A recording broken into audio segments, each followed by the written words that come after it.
hu này khá trâu nè trâu rồi mình sẽ yeah xin chào anh chị ăn ở đây mà nè sao nói nữa thì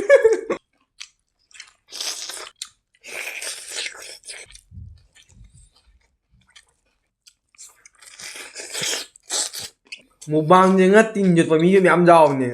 adum ma mi ne bai so tawra ga na khangi kya wai se Mukbang kêu vào Mukbang ni nuai ba tin ga yo le ekdam kyam haw na chai no ni em na cha ge na oi nu pi thong ma chai do su khoi da ba wa li asing ba yi wa li nang wi thong pam de na pam de si je ni go cái chúng cái gì Let's go babyblogkitkit.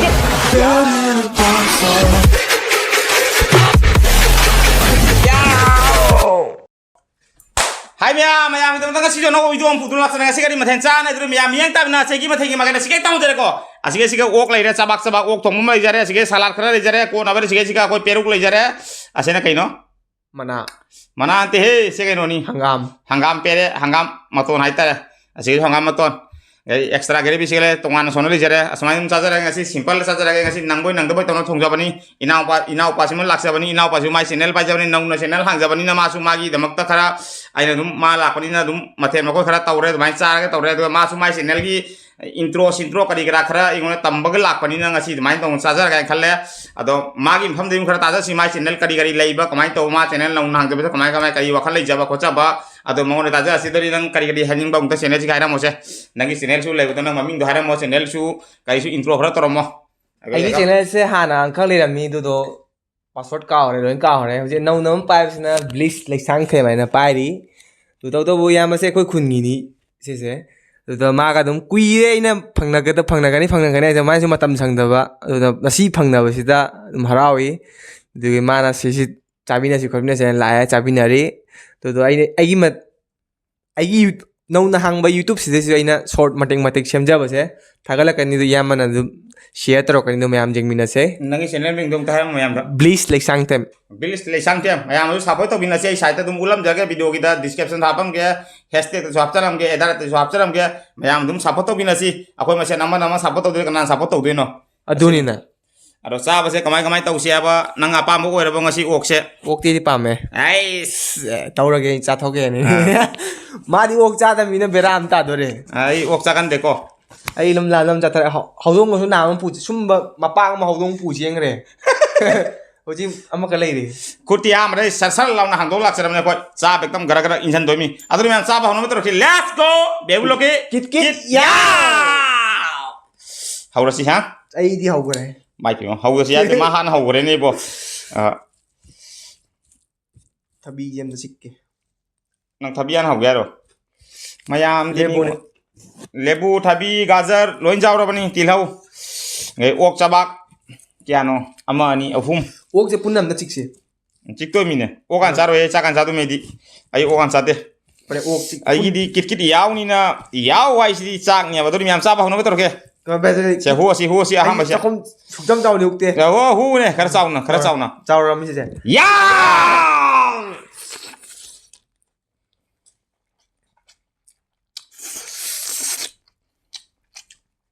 mau có mấy rồi mau rồi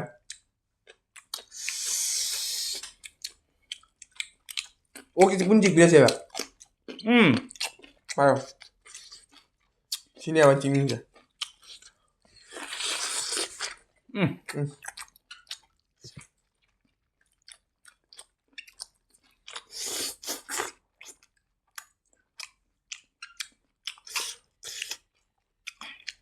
phúc thằng cái tôi ấy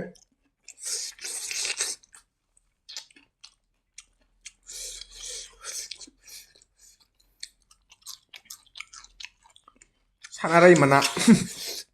Sanarai nanti he. Hangam pede.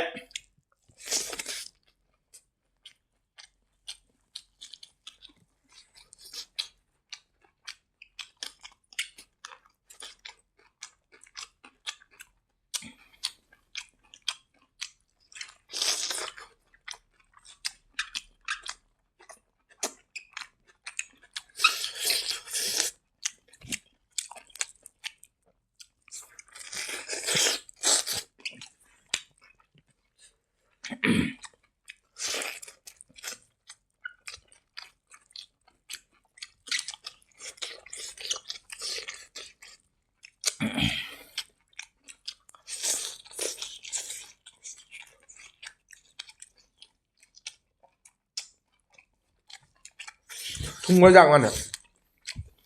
chắc tôi tập trái 가장 인사해봐 동동이 통화봐 뽕거만 맞던 거 짜봤나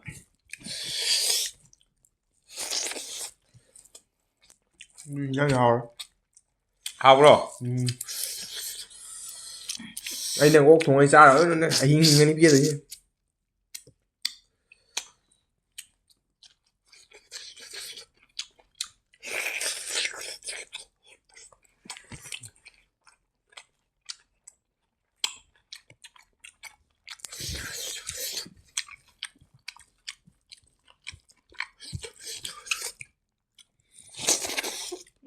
Mukbang nga tinjot pa mi yam jaw ne adum mi ne ba iso tawra ga da khangi kya wai se 먹방 겨워 mukbang ni nuai ba tin ga yo le ba ekdam kyam haw na cha ni se em cha ge na tawra di bai ta re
마하고 말들 ngồi ra ai chúng mày sao cái này khá là mình làm tăng ốc sẽ không phải bạc con chích cái này cái video mà tăng cái ta vào ngầu này thật free that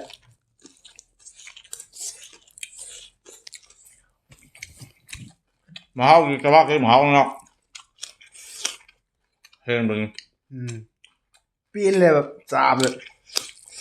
anh chỉ khăng nghe ốc cha đây khăng nghe mà ốc cha này chả bao nhiêu chả rồi nằm ở đây bảo am cha cái đó 100 gram cha cái đó 나좀 빅잡이다 많이 잡아 잡지 보지 pin làแบบanh khăng nghe mà ốc cha đây mà chỉ cha rồi gần lên ta đây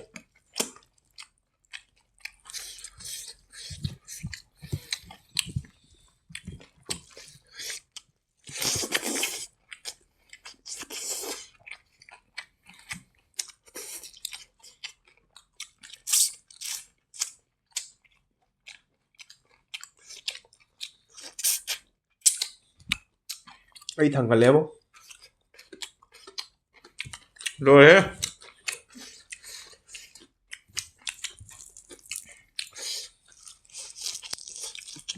lebu sih enggak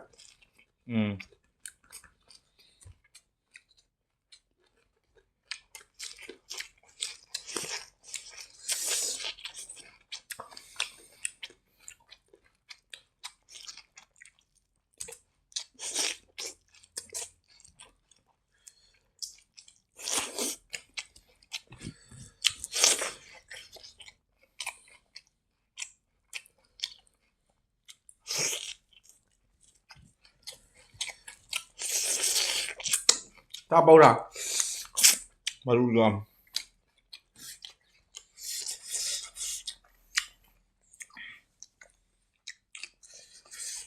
짜로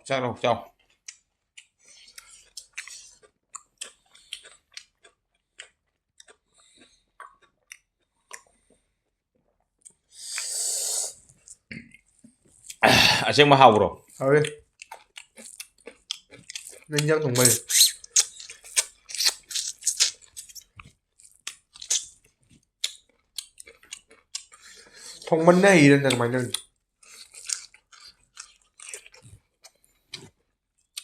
ꯑꯩꯅ ꯄꯥꯝꯕ ꯍꯩꯖꯥꯡꯗꯣ ꯑꯩꯅ ꯊꯣꯡꯉꯒ ꯆꯥꯔꯒꯦ ꯍꯥꯏꯔꯗꯤ ꯑꯗꯨ ꯃꯊꯦꯜꯗꯨ ꯑꯗꯨꯝ ꯍꯥꯎꯔꯦ ꯍꯥꯏꯇꯥꯔꯦ ꯑꯗꯨꯁꯨ ꯅꯪ ꯑꯣꯛ ꯆꯥꯗꯦ ꯍꯥꯏꯕꯅꯤꯅ ꯀꯃꯥꯏꯅ ꯍꯥꯎꯍꯜꯂꯤꯅꯣ ꯍꯥꯏꯕ ꯑꯗꯣ ꯍꯩꯅꯕꯩ ꯊꯣꯡꯉꯤꯕꯩ ꯆꯥꯗꯣꯏꯃꯤꯅ ꯑꯩ ꯃꯤꯅ ꯊꯣꯡꯉ ꯆꯥꯗꯦꯕ ꯍꯩꯖꯥꯡꯁꯨ ꯃꯤꯅ ꯊꯣꯡꯉ ꯆꯥꯗꯦ ꯏꯁ ꯅꯪ ꯅꯨꯄꯤ ꯊꯣꯡꯕ ꯆꯥꯔꯝꯅꯤꯗ ꯑꯩ ꯅꯨꯄꯤꯗꯤ ꯑꯩꯅ ꯊꯣꯡꯉ ꯆꯥꯗꯣꯏꯅꯦ ꯅꯠꯇꯦ ꯅꯪ ꯅꯨꯄꯤꯅ ꯊꯣꯡꯕ ꯅꯪ ꯆꯥꯔꯝꯒꯅꯤ ꯍꯥꯏꯕꯅꯤ ꯑꯣ ꯑꯩ ꯅꯨꯄꯤ ꯊꯣꯡꯕ ꯆꯥꯏꯗꯨꯁꯨ ꯈꯣꯏꯗꯥꯕ ꯋꯥꯠꯂꯤ ꯑꯁꯦꯡꯕꯒꯤ ꯋꯥꯔꯤ ꯅꯪ ꯅꯨꯄꯤ ꯊꯣꯡꯕ ꯄꯥꯝꯗꯦ ꯄꯥꯝꯗꯦ ꯁꯤꯖꯅꯤꯀꯣ ꯀꯩꯁꯨꯝ ꯀꯥꯏꯗꯦ ꯍꯣꯏꯗꯤ ꯃꯥ ꯊꯣꯡ ꯆꯥꯝꯗꯦ ꯇꯨꯡꯗꯗꯤ ꯃꯥ ꯊꯣꯡ ꯆꯥꯝꯗꯦꯕ ꯌꯨꯝꯗꯗꯤ ꯃꯥ ꯊꯣꯡ ꯆꯥꯔꯝꯒꯅꯤ ꯅꯪꯅ ꯊꯣꯡꯉꯝꯃꯣꯏꯗ ꯆꯥꯔꯕ ꯈꯣꯏꯖꯥꯡ ꯆꯥꯕꯗꯣ ꯁꯤ ꯇꯥꯔꯦꯀꯣ ꯑꯁꯦꯡꯕ ꯋꯥꯔꯤ ꯃꯨꯟꯅ ꯌꯦꯡꯖꯜꯂꯨ ꯈꯣꯏꯗꯥꯅ ꯆꯥꯗꯦ ꯍꯥꯏꯁꯤꯅꯤꯉꯣ ꯃꯌꯥꯝꯁꯨ ꯑꯝꯇ ꯍꯥꯏꯕꯤꯔꯝꯃꯣ ꯁꯤ ꯆꯥꯎ ꯑꯩ ꯆꯥꯛ ꯂꯧꯔꯣꯏꯗ꯭ꯔꯣ ꯆꯠꯂꯨꯔꯣ ꯑꯁꯦ ꯑꯗꯨ ꯈꯔ ꯇꯧꯔꯔꯣ ꯑꯗꯨꯗ ꯑꯩ ꯆꯥꯔꯣ ꯉꯝꯒꯗ꯭ꯔꯣ ꯊꯕꯛ ꯇꯧꯁꯤ ꯊꯥꯎ ꯉꯛꯇꯅꯤ ꯊꯕꯛ ꯇꯧꯁꯤ ꯈꯥꯏꯕ ꯑꯣ ꯈꯥꯏꯕ ꯐꯛꯇꯣꯏꯁꯦ ꯀꯃꯥꯏꯅ ꯐꯛꯇꯣꯏꯅꯣ ꯅꯪ ꯈꯥꯏꯕ ꯆꯤꯛꯇꯔꯣ ꯅꯪ ꯆꯤꯛꯄ ꯃꯊꯧ ꯇꯥꯗꯦ ꯀꯤꯠꯀꯤꯠꯀꯤ ꯃꯈꯨꯠꯁꯦ ꯃꯈꯨꯠꯅꯤꯅꯤ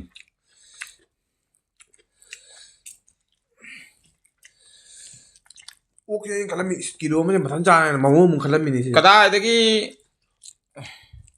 ꯑꯣꯛ ꯀꯤꯂꯣ ꯑꯃ ꯀꯥꯏꯅ ꯂꯩꯔꯛꯏꯁꯦ ꯀꯌꯥꯅꯣ ꯑꯗꯣ ꯍꯥꯏꯗꯣꯛꯀꯅꯨ ꯚꯤꯗꯤꯑꯣꯗ ꯃꯤꯅ ꯈꯟꯒꯅꯤ ꯑꯣꯛ ꯃꯇꯨꯡ ꯈꯛ ꯎꯠꯊꯣꯛꯑꯒ ꯇꯧꯋꯦꯅ ꯑꯗꯨꯝ ꯆꯥꯕ ꯃꯤ ꯈꯪꯖꯅꯤꯅꯦ ꯚꯤꯗꯤꯑꯣꯗ ꯃꯤ ꯌꯥꯝ ꯅꯣꯏ ꯃꯨꯛꯕꯥꯡ ꯌꯦꯡꯉꯝꯕ ꯌꯥꯏꯀꯣ ꯀꯤꯂꯣ ꯑꯃ ꯆꯥꯏ ꯀꯤꯂꯣ ꯑꯃ ꯆꯥꯅꯤ ꯆꯥꯏꯒ ꯏꯂꯥꯏ ꯂꯥꯏ ꯆꯥꯔ ꯑꯝꯇ ꯌꯦꯡꯉꯣꯕꯣ ꯀꯌꯥꯝ ꯋꯥꯏ ꯍꯥꯏꯁꯦ ꯉꯁꯤꯗꯨ ꯈꯪꯉꯤꯁꯤ ꯑꯁꯦꯡꯕꯁꯦ ꯁꯨꯝ ꯊꯥꯡꯒꯠꯂꯨꯕꯗ ꯒ꯭ꯔꯥꯝ ꯀꯌꯥ ꯍꯥꯏꯔꯛꯀꯅꯤ ꯑꯣꯛ ꯆꯥꯕ ꯃꯤ ꯈꯪꯒꯅꯤ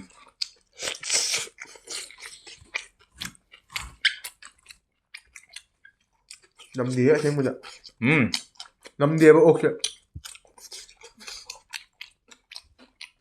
ꯚꯤꯗꯤꯑꯣꯗ ꯌꯦꯡꯕ ꯅꯨꯡꯉꯥꯏꯕ ꯋꯥꯗꯅꯤ ꯊꯥꯎ ꯉꯛꯇꯅꯤꯗꯣ ꯄꯨꯛ ꯊꯪꯒꯠꯄꯅꯤ ꯆꯥꯛ ꯆꯥꯗꯕꯤꯗꯤ ꯅꯝꯕ ꯌꯥꯏ ꯅꯝꯈꯤꯅꯤ ꯑꯩ ꯀꯤꯂꯣ ꯑꯃ ꯐꯥꯏꯐꯥꯎ ꯅꯝꯈꯤꯅꯤ ꯆꯥꯛ ꯆꯥꯕ ꯑꯃꯨꯛ ꯆꯥꯛ ꯆꯥꯗꯕꯤꯗ ꯑꯗꯨꯁꯨ ꯔꯣꯁ ꯍꯧꯖꯤꯛꯐꯥꯎ ꯉꯝꯗꯣꯔꯦ ꯆꯥꯁꯜꯂꯨ ꯀꯪꯅ ꯉꯧꯕꯗꯣ ꯀꯪꯅ ꯉꯧꯕ ꯅꯠꯇꯦ ꯌꯥꯏꯕꯤꯗꯣ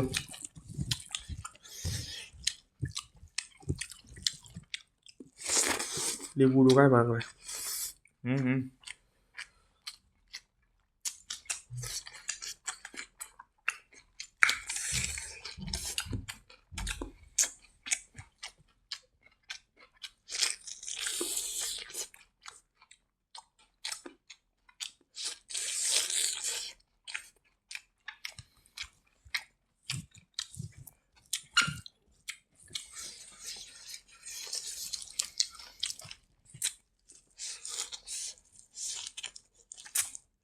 ज़्यादा पल्ले है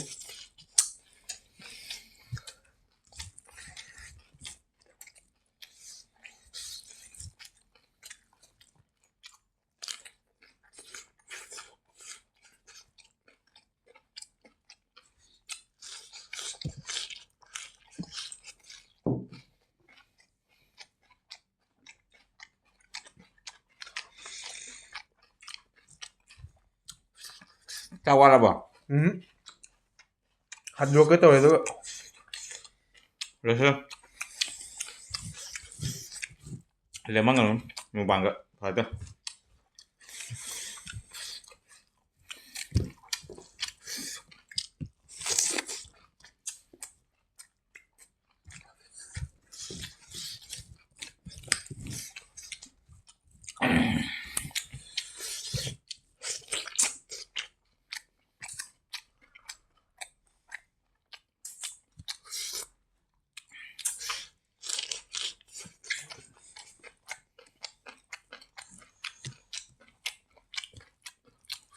लास्ट बाइट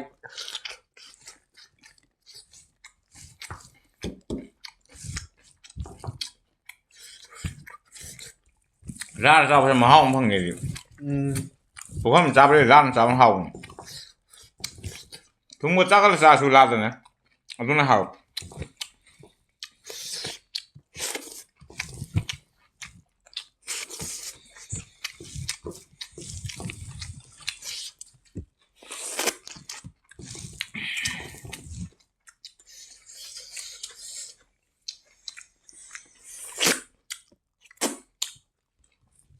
เดี๋ยว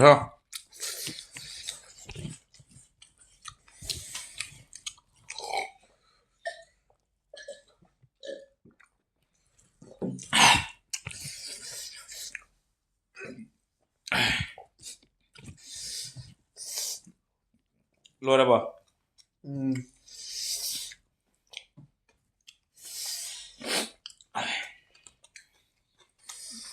รู้ดูเฉลยรู้ได้अगर मैं आपसे आपसे लोग में मत आंगे वीडियो चैनल तो वीडियो एक बार मारेगा लाइक शेयर कमेंट तो बका भी करो चैनल से हम चक बचिना आपके लेकर ना चैनल से सब्सक्राइब तो उनको बेल का टंग लाडू का भी करो अरे सोंग में लगता है ये नो वीडियो ना मोरी केटा ना केटा बा अरे तुमको चैनल सब्सक्राइब तो उनको बेल का टंग लाडू का भी करो हानि एक लेटर बेची है सिस्टर ब्रदर में हम गाने का लेते बेबुल साकत रही मैं आप लोग सी वीडियो की वीडियो छू सर लाना खरस या तो भी हो से यार मैं ना काटे में था ना उतरेंगे चीज बेबुल को चला के नेक्स्ट वीडियो में फोन देंगे चीज बाय बाय ना करी हारी हुआ Chị này ta kìa. Bye bye. Bye bye.